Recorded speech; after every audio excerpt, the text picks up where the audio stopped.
पुण्याच्या गुन्हेगारी जगातील सर्वात मोठा थरार ही घटना आहे एका कुख्यात गुंडाची, ज्यानं कायद्याला मोडीत काढून परदेशात ऐश करायचा प्रयत्न केला। पण नियतीनं त्याच्यासाठी रचलेला डाव मात्र वेगळाच होता, ज्याला पुणे पोलीस अनेक दिवसांपासून शोधत होते। ज्यानं पोलिसांना सतत हुलकावणी दिली त्या निलेश घायवळचा खेळ आता खऱ्या अर्थानं संपुष्टात येण्याची वेळ आली।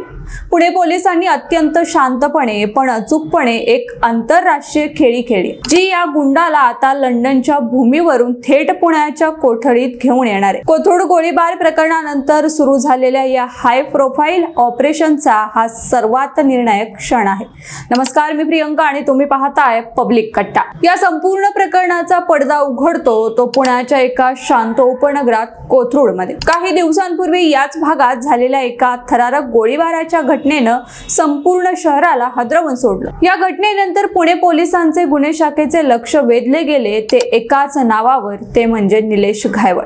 तपास जसजसा पुढे सरकला तसतसे स्पष्ट झाले की या गोळीबाराच्या कटामागे घायवळचाच हात आहे। पोलिसांनी तत्काळ कारवाईची तयारी केली, पण तोपर्यंत घायवळने आपला डाव साधला होता। त्याला पोलिसांनी पकडण्याआधीच त्यानं देशातून पळ काढण्याची योजना यशस्वी केली होती। घायवळला परदेशात पायलन केल्याची प्राथमिक माहिती पुणे पोलिसांना मिळाली आणि तपास यंत्रणेचेही डोळे विस्फारले।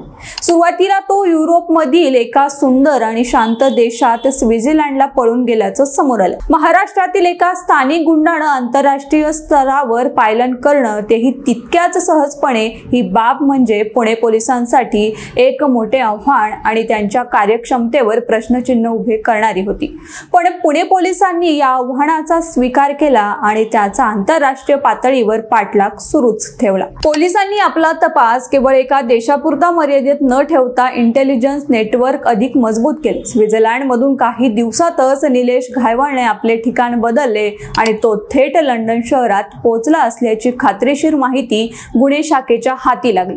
लंडन हे घायवळसाठी एक सुरक्षित आश्रय स्थान बनले होते, त्यामुळे पोलिसांनी आता आंतरराष्ट्रीय नियम आणि कायद्यांचा वापर करण्याचं ठरवलं। यामागे पोलिसांची दीर्घकालीन योजना होती, कायद्याच्या मार्गाने त्याला घेरणं। हा केवळ एक स्थानिक गुन्हेगाराचा प्रश्न नसून आंतरराष्ट्रीय स्तरावर घडलेला गुन्हा आहे।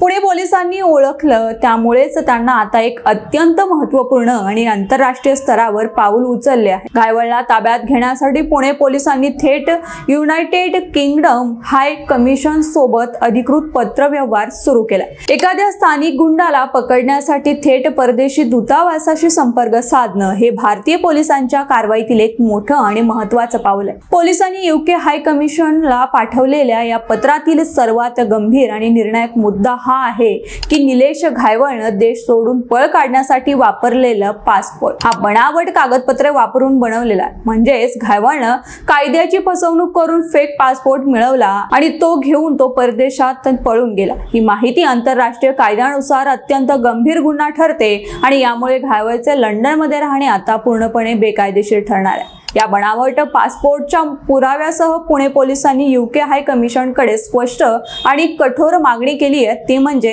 घायवळने पासपोर्ट कायद्याचा भंग केल्यामुळे त्याला त्वरित शोधून काढण्यात यावे आणि त्याला पुणे पोलिसांच्या ताब्यात देण्यात यावे। या पत्रावर यूके हाय कमिशननं कार्यवाही सुरू केल्यास घायवळच्या अडचणी वाढणार आहेत। फेक पासपोर्टचा वापर हा एक असा पुरावा आहे ज्यामुळे यूके सरकारलाही त्याला ताब्यात घेण्यासाठी ठोस कारणे मिळतील। पुणे पोलिसांचे हे पाऊल आंतरराष्ट्रीय स्तरावर गुन्हेगारांना पकडण्यासाठी निश्चितच एक माइलस्टोन ठरण्याची शक्यता। कायद्याचे उल्लंघन करून पळून जाणाऱ्या गुन्हेगारांसाठी जगात कोणतीही जागा सुरक्षित नाही, हेच यातून सिद्ध होतं।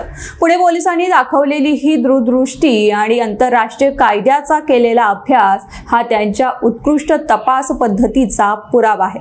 घायवळ कितीही लपला असला तरी आता तो कायद्याच्या जाळ्यात पूर्णपणे अडकलेला आहे। यूके हाय कमिशनला पाठवलेल्या पत्रात पुणे पोलिसांनी घायवळवर पुण्यातील विविध पोलीस ठाण्यांमध्ये दाखल असलेल्या गंभीर गुन्ह्यांची संपूर्ण संपूर्ण यादी दिली। यामध्ये खुनाचा प्रयत्न, खंडणी, धमक्या देणं, शस्त्र बाळगणं आणि टोळी युद्धात सहभाग यांसारख्या अनेक गंभीर गुन्ह्याचा समावेश आहे। त्यामुळे घायवळ हा केवळ पासपोर्टचा गैरवापर करणारा व्यक्ती नाही, तर तो गंभीर गुन्हेगारी प्रवृत्तीचा आहे, हे यूके प्रशासनाच्या लक्षात आणून देण्यात आले। घायवळला घेरण्यासाठी पोलिसांनी एकाच वेळी 2 पातळ्यांवर काम केले। आंतरराष्ट्रीय पातळीवर पत्रव्यवहार सुरू असताना स्थानिक पातळीवर त्याची ताकद आणि आर्थिक कोंडी करण्याची रणनीती आखण्यात आली। यानुसार पोलिसांनी घायवळची सर्वात आधी आर्थिक नाकेबंदी करण्याची प्रक्रिया सुरू केली।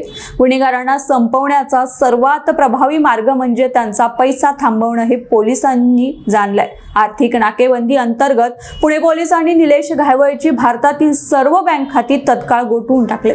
गुन्हेगारातून मिळवलेला आणि इतर मार्गाने गोळा केलेला पैसा तो आता परदेशात राहण्यासाठी वापरू शकत नाही। पैशाचा स्रोत पूर्णपणे बंद झाल्यामुळे लंडन सारख्या महागड्या शहरात त्याला राहणं आणि आपला खर्च भागवणं अत्यंत कठीण होणार। ही कारवाई घायवळसाठी एक मोठा आर्थिक धक्का ठरली आहे। आर्थिक कोंडी झाल्यानंतर पोलिसांनी घायवळला दुसरा आणि सर्वात मोठा कायदेशीर दणका दिलाय, तो म्हणजे त्याचा अधिकृत पासपोर्ट रद्द करून। एखाद्या पासपोर्ट रद्द झाल्यावर परदेशात राहण्याचा त्याचा कायदेशीर आधार पूर्णपणे संपुष्टात येतो। त्यामुळे तो आता यूके मध्ये बेकायदेशीर स्थलांतरित म्हणून गणला जाईल आणि यूके मधील स्थानिक पोलिसाला कोणत्याही क्षणी ताब्यात घेऊन भारतात परत पाठवण्याची प्रक्रिया सुरू करू शकतात। पोलिसांनी फक्त मुख्य आरोपींवरच नव्हे तर त्यांच्या गँगवरही लक्ष केंद्रित केले। निलेश घायवळच्या टोळीतील अनेक फरार सदस्यांचा शोध सुरू आहे। याच कारवाई दरम्यान गुन्हे शाखेच्या पोलिसांनी त्याच्या टोळीतील एक महत्त्वाचा आणि फरार आरोपी अमोल बंडकर याला बिगवण परिसरातून ताब्यात घेतले। एका मागोमाग एक महत्त्वाचे साथीदार पकडले गेल्यामुळे घायवळची टोळी आता विस्कळीत झाली आहे। या सर्व कारवाईपूर्वी पुणे पोलिसांनी घायवळच्या पुण्यातील अलिशान घरावर आणि इतर मालमत्तांवर छापे टाकले। या छाप्यात अनेक महत्त्वाचे कागदपत्रे आणि डिजिटल पुरावे पोलिसांच्या हाती लागले होते। त्यामुळे आता परदेशात पळण्यासाठी मदत करणाऱ्या व्यक्तींवरीलही कारवाईची शक्यता निर्माण झाली। आर्थिक नाकेबंदी, पासपोर्ट रद्द करणं आणि महत्त्वाचे साथीदार ताब्यात घेणं यामुळे घायवळची भारतात असलेली ताकद पूर्णपणे संपुष्टात आणली गेली। आता पुणे पोलिसांची नजर थेट यूके हाय कमिशनच्या उत्तरावर लागून राहिली आहे। फेक पासपोर्टचा पुरावा आणि गंभीर गुन्ह्याची यादी या दोन्ही गोष्टी घायवळच्या विरोधात सर्वात मोठे अशस्त्र ठरल्या आहेत। पुणे पोलिसांच्या या आंतरराष्ट्रीय फील्डिंगमुळे लंडनमध्ये दडून बसलेल्या निलेश घायवळचा खेळ खल्लास होणार का, हा प्रश्न नागरिकांना पडला। मंडळी, या घटनेबद्दल तुम्हाला काय वाटतं, तुमचं मत काय, आम्हाला कमेंट बॉक्समध्ये नक्की कळवा आणि आपल्या पब्लिक कट्टा या YouTube चॅनलला सबस्क्राइब करा।